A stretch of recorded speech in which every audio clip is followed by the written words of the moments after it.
गुलड़न में महकार था, खुशबू संदा हुबकार था। जॾहिं जायो मीर मोहम्मद नूरानी चमकार था। पढ़ो सल्लू अलैहि वालिही, पढ़ो सल्लू अलैहि वालिही, पढ़ो सल्लू अलैहि वालिही, पढ़ो सल्लू अलैहि वालिही। तैयब ताहिर जॾहिं जायो, जग में ज़ाहिर जॾहिं आयो।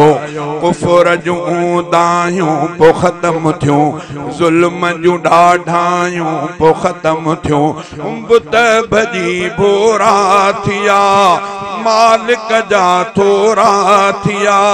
अड़ियन जो आधार अची वियो, बेड़ा पंहिंजा पार थिया। पढ़ो सल्लू अलैहि वालिही, पढ़ो सल्लू अलैहि वालिही।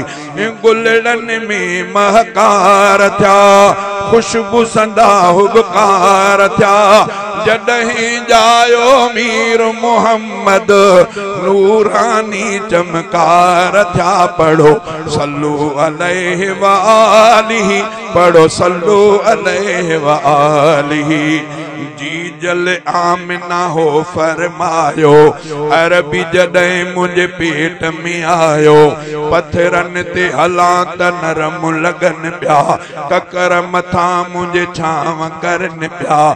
गैबी पिया आवाज अचन, अमड़ मुबारक तोखे हुजन।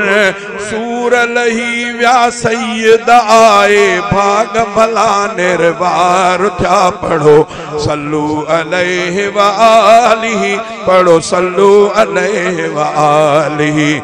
गुलड़न में महकार थिया, खुशबू संदा हुबकार थिया।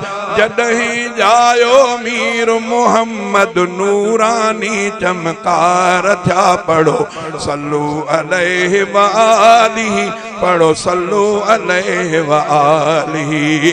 दाई हलीमा जो वक्त सवायो, झोल में जहीं जानिब खे निभायो।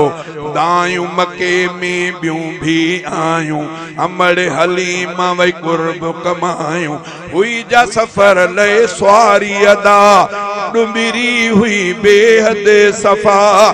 तेज तिखी थी स्वारी जंहिंते, अरबी सुहिणा स्वार थिया। पढ़ो सल्लू अलैहि वालिही, पढ़ो सल्लू अलैहि वालिही।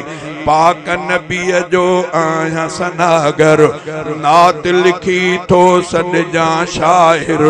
दिल में उमेद शफ़ा, दिल में उमेद शफ़ा जी रखां थो। राहू मोहम्मद रब खां घुरां थो, महशर में करे मेर खुदा। अरबीअ जी थे नसीब शफ़ा, मिटजी वेंदा गम जो अहमद। अरबीअ जी आधार थिया। पढ़ो सल्लू अलैहि वालिही, पढ़ो सल्लू अलैहि वालिही। गुलड़न में महकार थिया, खुशबू संदा हुबकार थिया।